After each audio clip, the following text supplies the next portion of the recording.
Hello and welcome to today's video. A little while ago, back in, I think it was in December or November, I filmed a video showing the Creator's Friend Hobby Notes notebooks and the Fast Brain system. It was a little overview before I'd use them, just to sort of show what things were and, the range of things that came. And then through January, I used this system as part of my planning system. And so what I'm going to do today is I'm going to talk through how I use it, show a couple of my basic setups, and then talk about my thoughts and feelings about this system. So Creator's Friend is an Australian company who make these journals, hobby journals and, collector journals and all those kinds of things. And then the Fast Brain system. So the Fast Brain system is a system that is designed to be a planning system for neurodivergent people, particularly ADHD, things like that. And it's set up to help them get over or avoid certain pitfalls that a lot of regular planning systems seem to contain, for people who struggle to, keep focused and things like that. So what I'm actually going to do first is I'm going to talk through the Creator's Friend and then the Taste Friend, which are the two that I used of their hobby journals. Just going to show basically how I used them. So in the index of the Creator's Friend here, what I've decided to use this for is all the pens I have reviewed in 2024. And so what I'm going to do is it'll help me then create my list of awards for the end of the year. And if we just turn over to this first spread, so we've got the Ravishing pen from Cypress and the Model 3 from Ranger. The setup of this kind of gives you a bit of freedom to do what you want with it. And so what I decided to do was, the item is the model number. So in this case, in the Ranger case, it's a Model 3. The source is Ranger. The date is the date that the review went live. What I paid for the pen. And then the steel, the nib kind, the material the pen is made from, the nib size, so in this case medium, and then the filling system. Very nice. The valuation records down here I really like, and that's going to be something that would be really great for people who are, collecting antiques or jewelry, that kind of stuff, where you get it valuated regularly. What I've done is I put the new price, so this one was like $69 US, which is the 90 that I paid up there. That's, it's nice and clean like that. This section here is a little bit free. I haven't found a great use for that in this, but I've just listed at the bottom potential awards for each pen, like what I think they really fit into. And what I'm going to plan to do on each of these is talk more about the awards and what I like about each pen as I use it more throughout the year. And then on this side, I've just put the basic measurements. I've given it a score out of 10, and then I'll put a fill count, so how many times the pen has been filled. And that way, as I said, when it comes time to set up my end of year awards, I can flick through this book and get a great sense of what pens worked for what, and I think that's very, very nice. It's a really simple setup in the Collector's Friend, but one that I think is really great. Okay, in the Taste Friend, what I decided to do was talk about the coffee I brew at home. And so here is the first opening spread of a couple of the ones I've used so far this year. So I've got the Espresso Christmas Blend from Velino in Tasmania. So I'm able to put the name of the blend, the description of what kind of blend it is, who it was produced by, and then where I enjoyed it. In this case, it's a home brew. There's lots of nice things about the Taste Friend, and the glossary of terms is great because it helps you place all of this stuff, so like you've got this circle where it's got mellow, spice, smoke, like these sort of different taste elements around the outside. And then a key here for aroma, taste, and finish, which you then place roughly what I've done is I've roughly placed where they go in terms of how I tasted it. You can then fill out the body, the mouthfeel, the balance, the sweetness, and the linger. And then what I've done also here is just written a little bit about the taste profile as you go through it. Then some notes about it, a rating, and a pairing suggestion, in which case in this kind I said like a nice sweet breakfast, like waffles or something like that would be really nice with this particular coffee. And so I can, once again, I can go through and, collect my thoughts on each of the coffees that I drink. And it's a really nice system. This could be used for, as things like wine or whiskey or general sort of food stuff, anything really. I've just decided to use it for coffee. So that's how I used those 2 hobby journals. I haven't used the other ones yet, but I wanted to show how these ones have been filled out in my use of them. But the main reason I wanted to make this video today was to talk about this fast brain system. Nice little space at the front for you to fill in your information. Actually, what I'll do is I'm going to quickly flip to the back first, because this is where I did the original ink tests as well. And you can see that everything performed really, really nicely. So the paper in these is quite nice. It's a toothy paper. It's not a glossy coated paper or anything like that. So you're not going to get sheen from your fountain pen inks, that kind of stuff. But things perform well on them and the colors look nice and they hold pretty tight. And as you can see through here, there's not a whole lot of ghosting or a whole lot of bleed, which is great because this is the kind of journal you need to use both sides for. Also in the back here, I did my little key. So I used 3 of the color highlighters. The pinky color one to mark events, the green to mark priority tasks, and then just the purple one there for the task. I like that clean system. It allows me visually, as you'll see in the setups, to actually really see clearly what things are. Flipping back through, you get a little explanation of the system as I've sort of gone into. And then the first spreads we get are these new week preparation. So I set this up at the start of each week. So I wanted to, list a couple of the priorities for the week.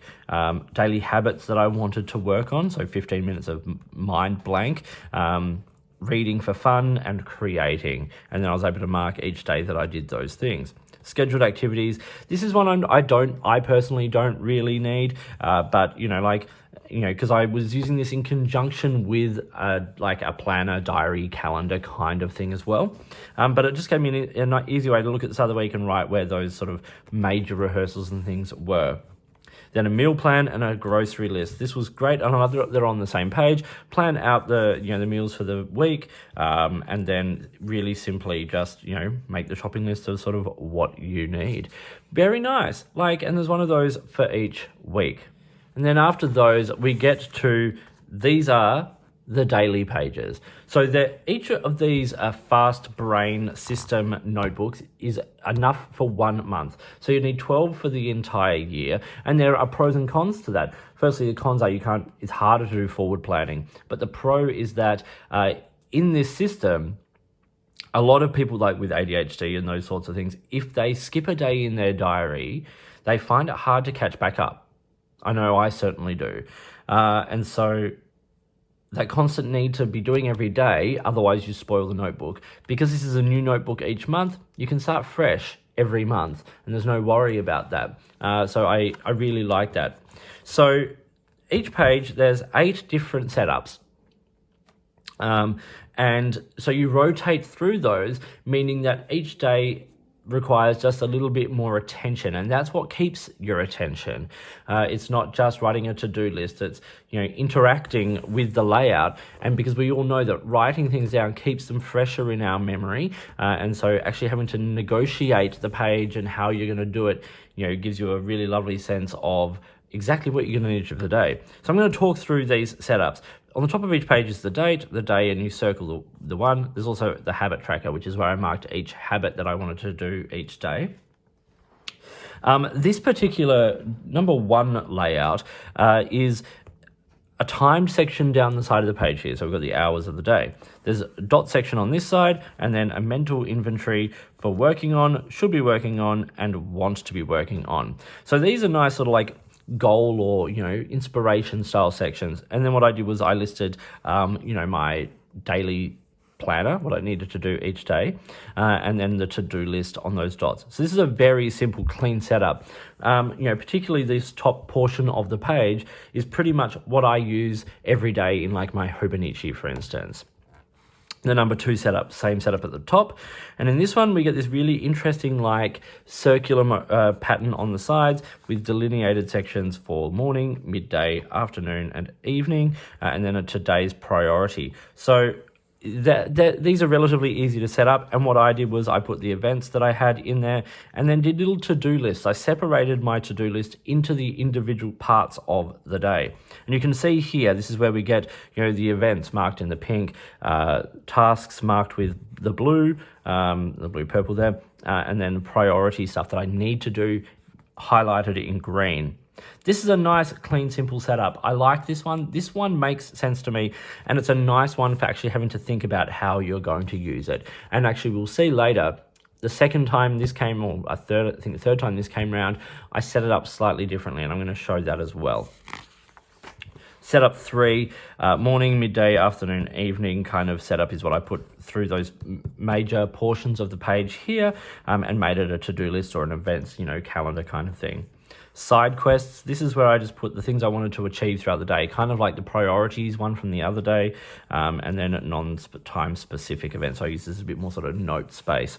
Not a whole lot to it, which I enjoyed. This one even more so. So the fourth setup here just has the times labeled down the middle of the page and then 2 sections of dot space. And so what I decided to do was the things I had to leave the house for, like my rehearsals and things like that, I would put down this side and then separate my to-do list by section of the day roughly on the other side. I really enjoyed that setup, and that's the kind of setup that I think I would use in a normal everyday planner as well, not just this sort of fast brain system.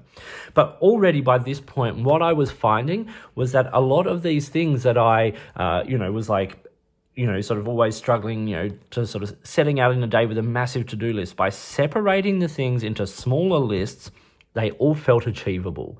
And that's really, really great. Being able to separate, this is what I want to achieve in the morning, this is what I want to achieve in the afternoon. It made it so much clearer, and I found I was actually achieving more of the things I wanted to. Number 5 here. This one I found hard. Because there's a whole lot of space on this page that I couldn't myself find a whole lot of use for. And I think realistically, it would be easier if you had a busier day or more to do.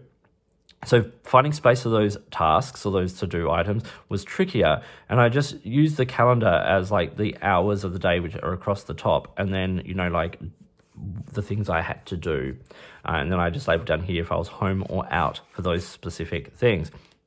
Simple, perhaps, but not my personal favorite layout, shall we say. Number 6, morning, midday, afternoon, evening priorities, which I decided was just like main things I wanted to do. And here I put survive because it was a pretty big work day in the afternoon there. And then other tasks and things I listed down the side here. Once again, things I needed to actually do at specific times. And then in distractions, I separated this part. I wanted to get back to Yellow Jackets, the TV show. And then non-specific events on that, or tasks on that side there. So, okay layout, similar to a couple of the others, but just different enough to make you have to think again about how you're using it. And that's what I really, really like about this system.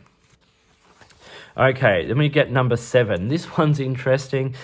Simple again to like delineate where you're going to put your tasks, and then I just use this as if it was a linear line for the days in terms of a time, and so marked where I was doing specific things. I don't know how else you would use it. I think that works quite well. There's a lot of free space around this where you could be taking notes and writing other tasks in and things like that, but lots and lots there. That's nice. And then number 8, which is the last unique page layout. Today's priorities, so you actually get priority space, reminder space, schedule down the side. I like that. Once again, I like having these hour blocks somewhere on the page that allow me to actually, at the start of the day, to actually have to work out on this, at 10 till 12, I'm doing this thing. I like that. And then want to be working on, I kind of use that as a bit of a task list as well. You could easily use that in the distractions part down here. There's enough flexibility in a lot of these pages to use them how you want to. And that's kind of what we're going to see now, where I skip ahead a little bit. So we skip forward into week 3 of the planner here. And as I said, it's 8 styles of page that kind of repeat. And then, so this one here, I changed how I used it to be more just across the top of the page with my, calendar events, and then a to-do list down the page. Took less thought, but it felt more natural to me to use it that way.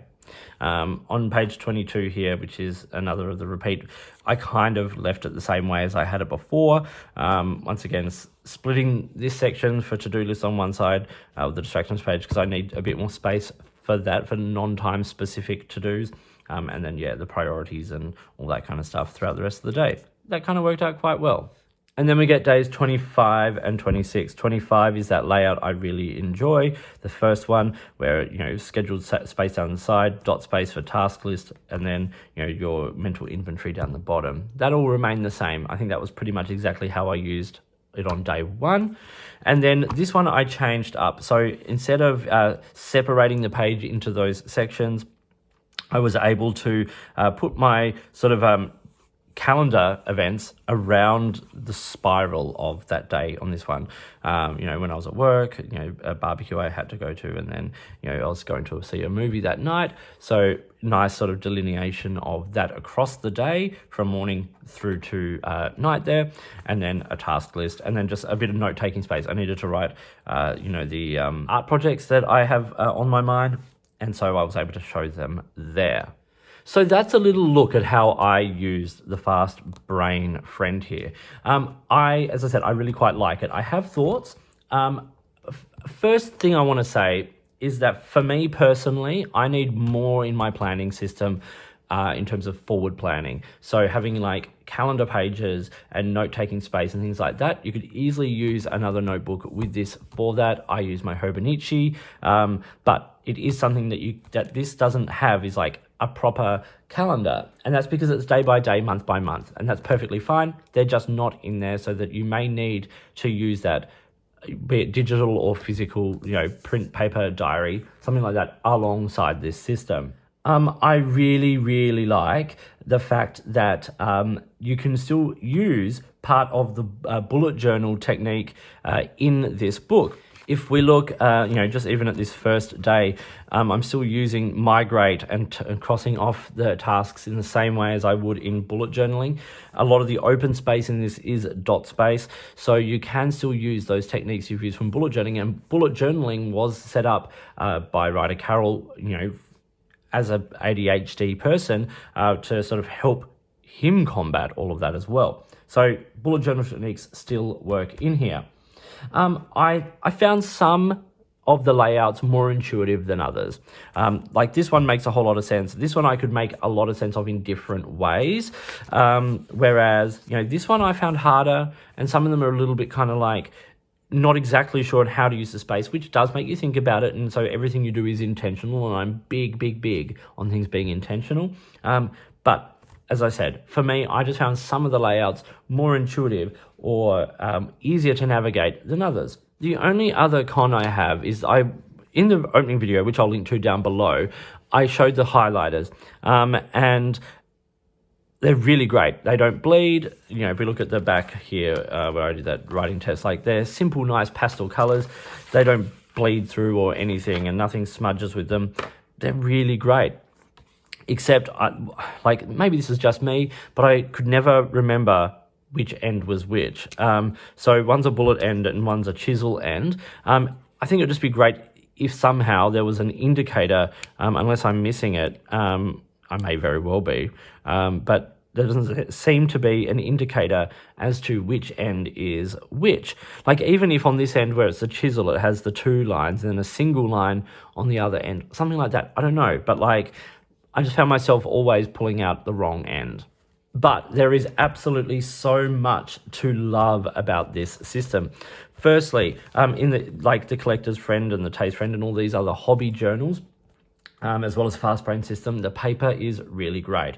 I actually really, really like it. I think the layouts in all of them really, really work. As I said, in the Fast Brain system, Fast Brain Friend, some of the layouts I found more useful than others, but generally speaking, they all gave me what I needed to be able to create a daily plan that I could follow. And then the other thing I really like is the simple but very, very lovely build quality of it all. It's a nice piece of vegan leather. It's got a nice elastic on it. It all stays very nice and tight and clean. In fact, this material cleans well. It got a little bit grubby at one point. I was able to clean it with a wet cloth, so very, very good. Yeah, it's just a well-made, simply designed system that I think ticks a lot of boxes. So this was a little bit more in-depth look here at the Creator's Friend products. You know, a little comment on the highlighters, which I really enjoy, and the notebook cover here, and then a couple of the hobby journals and the Fast Brain Friend. So thank you for watching. I hope you found this video interesting and useful. Please like and subscribe, hit the notifications button, all that kind of stuff. A big, big thank you to Creator's Friend for sending these out for me to look at and for me to experiment with and use. I hope my thoughts on them are useful and that you as the customer can get information that helps you make a trusted purchase of these products. I will link to the website for them down below, but if you're on Instagram, check out their social media. They do really lovely stuff there. So yes, a big, big thank you to them. So in the meantime, enjoy your planners, enjoy your planning systems, and I'll talk to you soon.